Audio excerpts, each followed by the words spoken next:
The house on Elm Street was more than wood and nails to me. It was a cathedral of my father's love.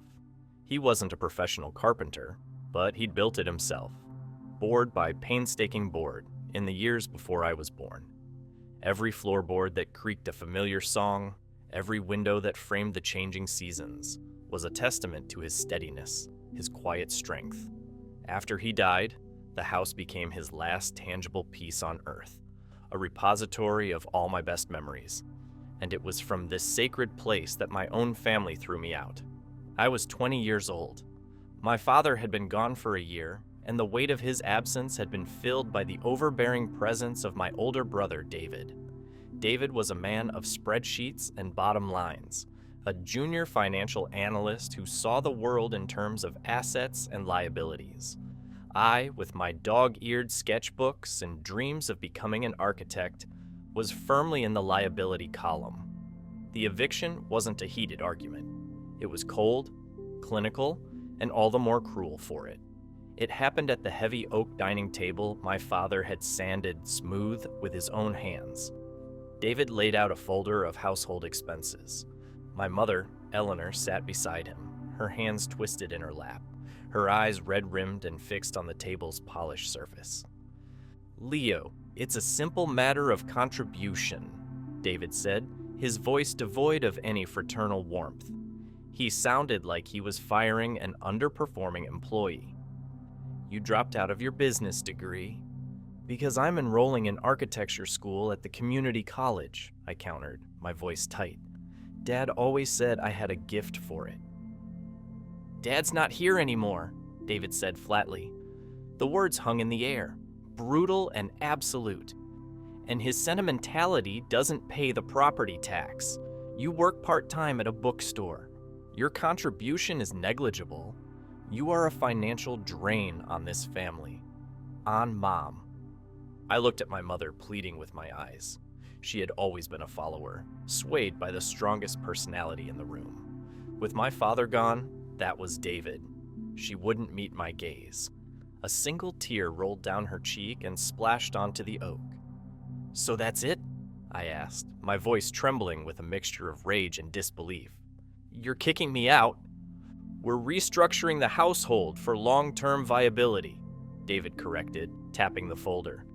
"You have 1 week to make other arrangements." The week passed in a haze of betrayal. I packed my life into 3 cardboard boxes: my clothes, my father's old drafting tools, and my sketchbooks.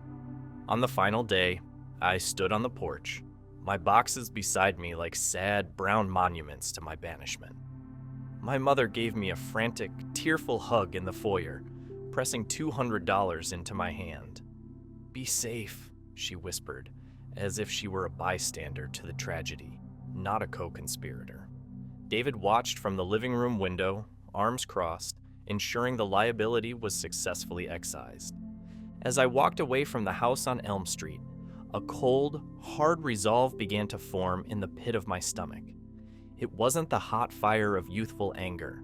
It was the slow, freezing crystallization of a singular purpose. They had reduced my father's legacy and my place in our family to a balance sheet. One day, I would make them understand the true cost of what they had done. The first 2 years were my wilderness. I slept on couches, then in my beat-up sedan when I ran out of friends willing to house me. The $200 was gone in a flash. I knew hunger, the gnawing, hollow kind that makes you question everything. I knew the unique shame of washing up in a gas station bathroom, but I never stopped sketching. In the dim glow of a street lamp, I would fill my sketchbooks with designs, for homes, for buildings, for a future I refused to let them take from me. And I never touched my father's drafting tools. They were for a time when I was worthy. My break came not from a visionary moment, but from sheer exhaustion. I took a job as a laborer on a construction site for a high-end architectural firm. It was grueling work, hauling lumber and mixing concrete, but for the first time in years, I was around the creation of buildings. I watched everything. I studied the blueprints during my lunch breaks. I saw how the lines on the page became structures of steel and glass. One evening, as I was sweeping up, the lead architect, a stern, older man named Marcus Thorne, saw me staring at the plans. "You see a problem, kid?" he grunted, expecting me to scurry away. Instead, I pointed with my broom handle. "The low distribution on that cantilever seems inefficient. If you used a reinforcing truss here," I sketched in the air with a dusty finger, "you could achieve the same aesthetic with 30% less structural steel." He stared at me, then at the blueprints, then back at me. He snatched a dusty sketchbook from my back pocket and flipped through it. He saw not just drawings of buildings, but detailed notes, stress calculations, and innovative ideas. The next day, I wasn't hauling lumber. I was in the office with a T-square and a desk. Marcus became my mentor. He paid for my night school, turning my raw talent into disciplined skill. The wilderness years had forged an unbreakable work ethic in me. I devoured my studies. I worked my way up from draftsman to junior designer to lead architect on my own projects. I developed a reputation for designs that were both beautiful and deeply human, honoring the classic craftsmanship my father had taught me, but with a modern, sustainable edge. Success, when it came, was quiet but substantial. I founded my own small firm. I made money, more than David with his spreadsheets could probably imagine. But I lived simply. I didn't buy a fancy car or a sprawling mansion. I didn't flaunt my success. I was playing a long game, and the final move had not yet presented itself. I kept tabs on my family through my Aunt Carol, my mother's sister, who had been disgusted by what they did. The reports, delivered in hushed, reluctant phone calls, painted a picture of slow decline. David, overconfident and blinded by his own perceived brilliance, had made a series of disastrous investments during a market downturn. He'd tried to recover by taking out a second mortgage on the house, my father's house. The house, Aunt Carol said, was falling into disrepair. The porch sagged, the paint was peeling. David's pragmatism had failed him, and my mother's anxiety was, I imagine, at an all-time high. They were, in David's own cold parlance, no longer viable. The opportunity came 15 years after they threw me out. It arrived as a registered letter to my firm's P.O. box, forwarded from Aunt Carol. It was a notice of public auction. The bank was foreclosing on the house at 325 Elm Street. I stared at the notice for a long time. The address felt like a phantom limb, an ache of a place that was once mine. A hot, triumphant rage surged in me. I could let it happen. I could watch from the sidelines as they suffered the same humiliation they had inflicted on me. I could buy the house at auction and have them evicted by a sheriff. But that felt too simple, too much like their brand of cruelty. My revenge needed to be more intricate. It wasn't about making them homeless. It was about making them understand. It was about legacy. I didn't go to the auction. Instead, I did something David would have appreciated for its clinical efficiency. I created a shell corporation, a blandly named entity called Hearthstone Property Management. Through a lawyer, Hearthstone approached the bank directly and bought the toxic debt, purchasing the mortgage for pennies on the dollar. The foreclosure was canceled. From the bank's perspective, it was just another faceless holding company acquiring a distressed asset. To my family, it would have been a miracle, an anonymous reprieve. For 3 months, they paid their mortgage to my company.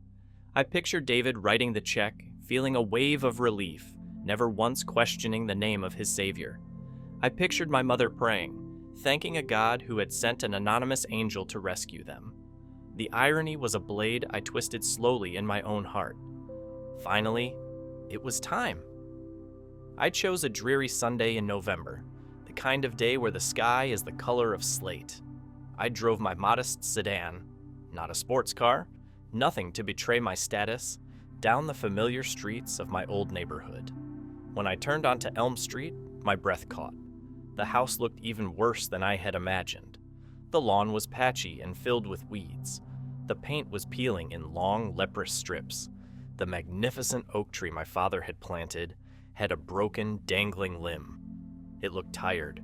It looked heartbroken. I walked up the cracked concrete path and knocked on the door. After a moment, it opened. My mother stood there. She had aged more than 15 years. Her face was a roadmap of worry, her hair more gray than brown. She stared at me, her eyes widening in confusion, then dawning recognition. "Leo?" she whispered, her voice a fragile, trembling thing. Before I could answer, David appeared behind her. He had grown stout and balding, but his eyes held the same arrogant belligerence. "What do you want?" he demanded.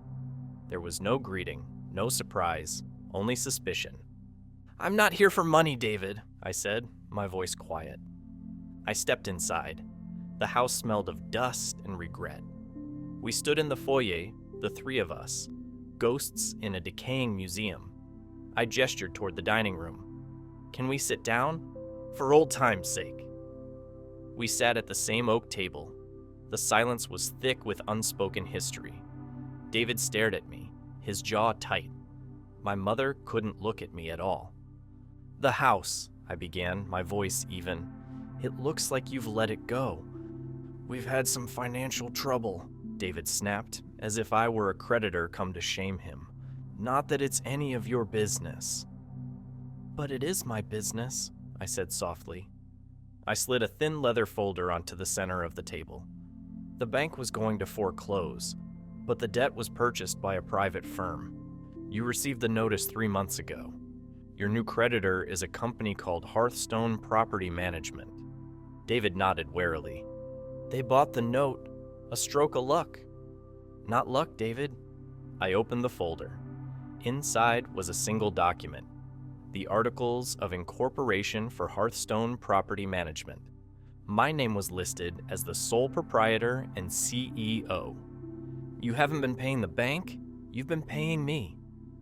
The color drained from David's face. He looked as if he'd been electrocuted. His mouth opened and closed, but no sound came out.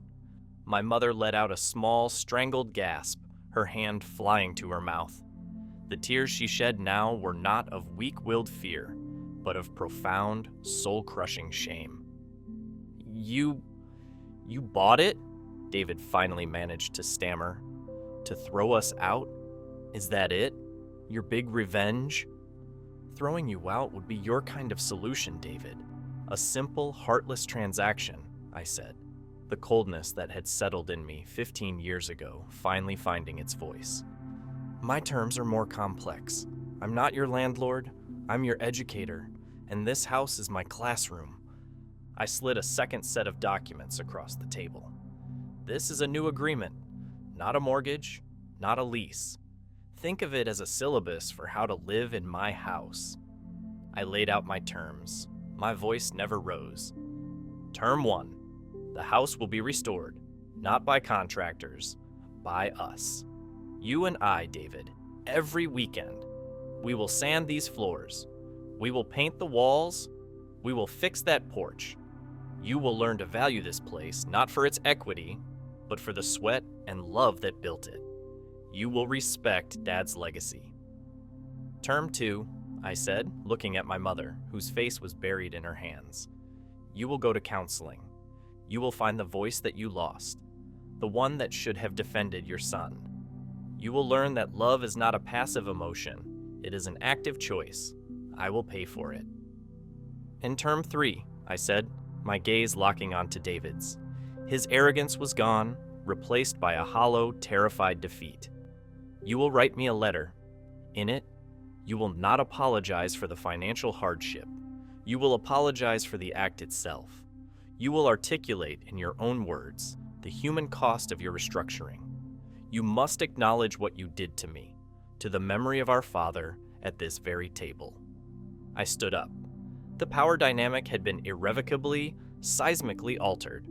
I was no longer the liability. I was the bank, the house, the judge, and the jury. Those are my terms, I said, my voice like steel. You will live in my house, under my rules, and you will learn the meaning of family, respect, and legacy. Or you can make other arrangements. You have 1 week. I turned and walked out of the house, leaving them with the paperwork and the deafening silence. As I closed the front door behind me, I didn't feel the triumphant thrill of victory I had fantasized about for years. I felt something heavier, more profound. I felt the immense weight of stewardship. I had not come to destroy them. I had come to salvage the wreckage. I had taken the power not to punish, but to teach. In their darkest hour, I had offered them not an eviction notice, but a chance to rebuild, board by painstaking board. It was a mercy they had never shown me, and a revenge more complete than they could ever have imagined. The house on Elm Street was mine again, and its restoration was just beginning.